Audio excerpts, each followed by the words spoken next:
Buen día, somos el grupo número 6 y durante este foro discutiremos y trataremos de dar una explicación fisiológica de los signos y síntomas presentados por nuestra paciente del caso clínico número 3, que es cardiovascular.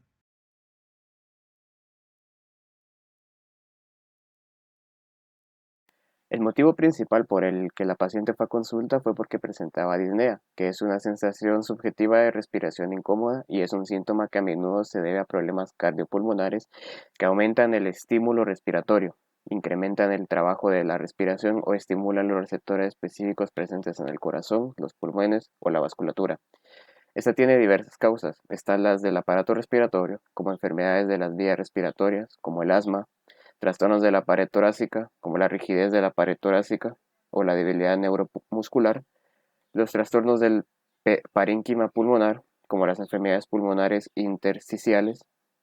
También tenemos a causa del trastorno del aparato cardiovascular, como los trastornos de las cavidades izquierdas, como los incrementos de la presión telediastólica del ventrículo izquierdo, los trastornos vasculares pulmonares, que esta podría ser la principal causa por la que la paciente presenta disnea, ya que hace referencia a que tiene congestión en la vena pulmonar. Y también tenemos enfermedades pericárdicas como la pericarditis constrictiva.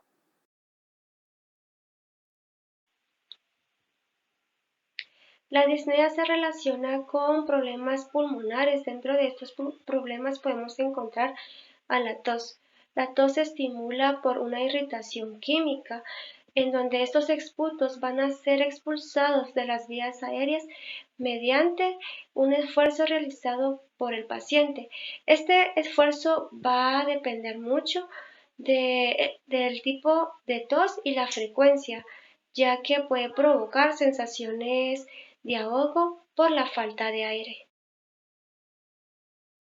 La taquipnea es un signo que se produce de forma secundaria a diversos estados, tanto fisiológicos como patológicos. Estos pueden clasificarse de acuerdo a su origen siendo pulmonar o extrapulmonar. Se define como taquipnea el aumento de la frecuencia respiratoria por encima de los valores normales esperados para la edad. La medición debe considerar dos controles para poder corroborar el valor medido, siempre consignando el estado de vigilia del paciente. El ideal es realizar la medición en 60 segundos debido a que es muy variable en respuesta a distintos estímulos a los que puede estar sometido el paciente. Las situaciones fisiológicas que producen la taquipnea son la ansiedad, el miedo, el llanto, el habla, canto, ejercicio. El mecanismo subyacente, que es la estimulación aferente desde la corteza prefrontal y el hipotálamo sobre los receptores respiratorios centrales, que están ubicados en la zona perisiliviana que tiene salida a las áreas de control respiratorio a nivel del tallo encefálico.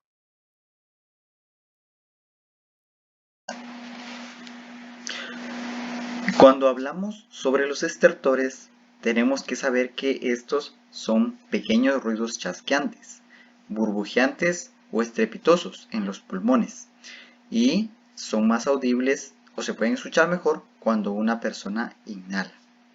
Pero ahora cuando hablamos del signo de los estertores o crepitantes como una alteración fisiológica que tiene lugar en el caso clínico como síntoma de la persona, vemos de que estos estertores van a ser una consecuencia de la transudación del líquido del espacio intravascular hacia los alvéolos. En pacientes con edema pulmonar se puede auscultar estertores en ambos campos pulmonares y acompañarse muchas veces de sibilancias respiratorias. Síncope es una pérdida súbita y breve de la conciencia con ausencia de tono postural, seguida de recuperación espontánea. La mayoría de los síncopes son consecuencia de una irrigación cerebral insuficiente. Esto produce una disminución en el retorno venoso cardíaco con una consecuente reducción en el volumen de llenado ventricular, disminución en el gasto cardíaco y depresión arterial. Ella tiene estenosis aórtica severa, insuficiencia cardíaca y su válvula aórtica es bivalva.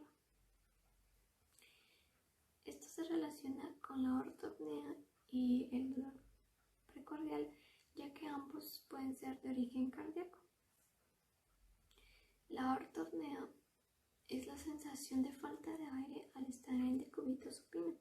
Casi siempre los pacientes indican que necesitan utilizar almohadas cuando van a dormir para estar más cómodos. Y esto puede ser causado por insuficiencia cardíaca. Ahora, el dolor precordial o dolor de pecho o tórax es causado algunas veces por problemas de la válvula aórtica o de la válvula mitral.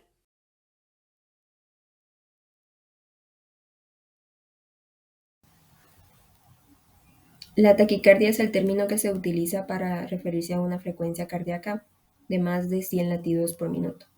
Esto provoca un aumento persistente del gasto cardíaco, lo que puede deteriorar la capacidad del corazón para mantener un gasto cardíaco adecuado. También está relacionado comúnmente con la insuficiencia ventricular. Cuando el corazón late demasiado fuerte, es posible que no bombee suficiente sangre al resto del cuerpo, y como consecuencia los órganos y los tejidos no reciben suficiente oxígeno, produciendo síntomas insignos en las personas como por ejemplo dolor en el pecho, desmayos, falta de aire y pulso acelerado. Sin embargo, las personas con taquicardia pueden no presentar algún síntoma y la afección se descubre al momento de realizar pruebas cardíacas.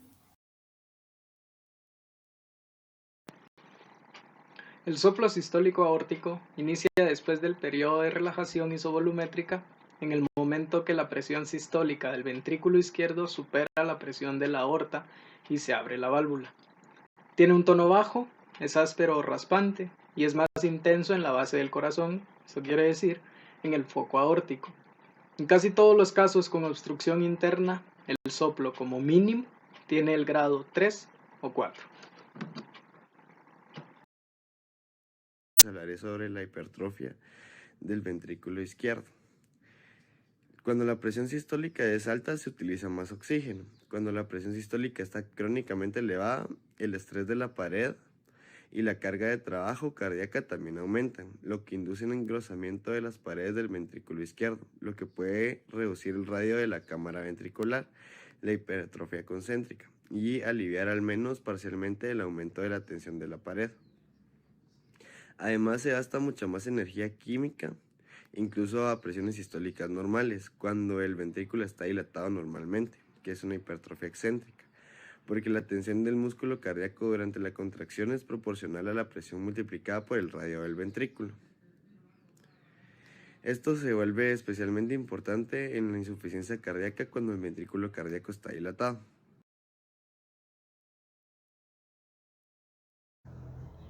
El ritmo de galope. Un cuarto ruido cardíaco S4 no es un indicador específico de insuficiencia cardíaca. Solo está presente en pacientes con disfunción diastólica. A menudo es audible en el vértice y refleja la presencia de hipertrofia del ventrículo izquierdo. Constituye la sumatoria de S3 y S4 en un paciente con taquicardia que abrevia la diástole y fusiona los dos ruidos. No siempre se logra auscultar, ya sea por falta de experiencia, apagamiento de ruidos o presencia de fenómenos acústicos. Es producido por disminución de la distensibilidad ventricular. Gracias.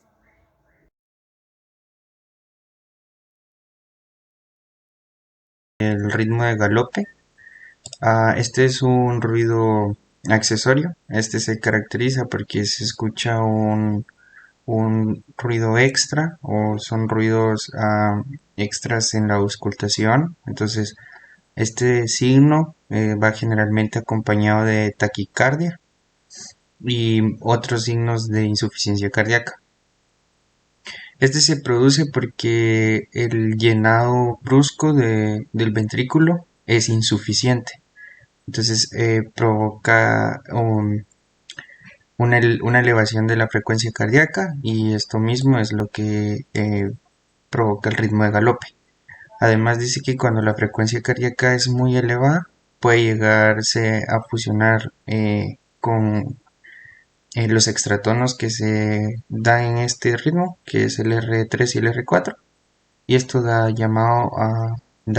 un signo llamado galope de sumación.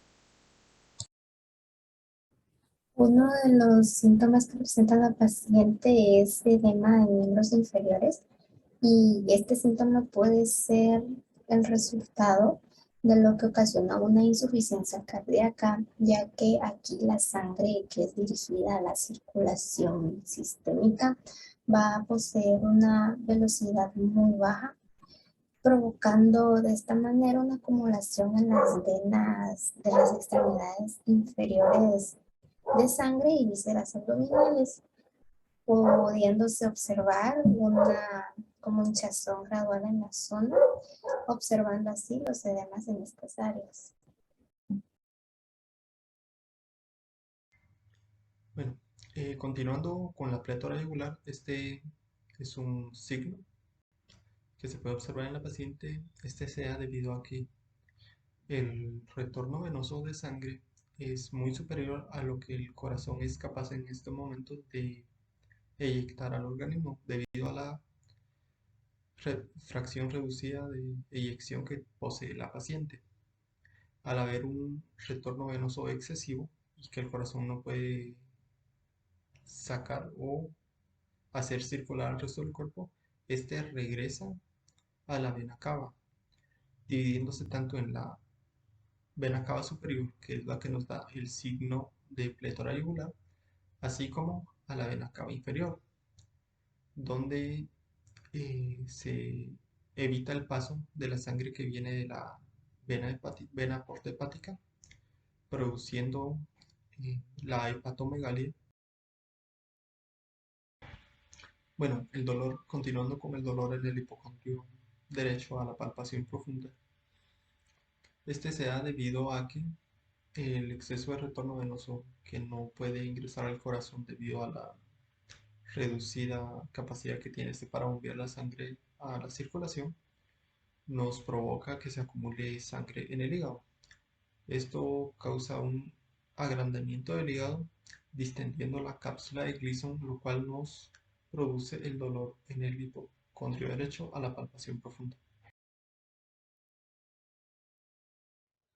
Muy bien, otro síntoma que nos puede llegar a indicar una insuficiencia cardíaca es la hepatalgia, también conocido como dolor hepático. Esta se presenta con menor frecuencia, aunque es igual de importante que los otros síntomas. Hay que mencionar que la hepatalgia se genera principalmente por una hepatomegalia, que es el aumento de tamaño del hígado. Esto debido a la descompensación que sufre pues, el organismo a causa de la insuficiencia cardíaca, busca formas de recuperarse o de compensar esa carencia. Hay que mencionar que el paciente puede o no presentar ictericia y como se mencionaba anteriormente es un síntoma doloroso y puede llegar incluso a generar una pulsación durante la sístole, pero esto se presenta generalmente durante su insuficiencia tricúspide.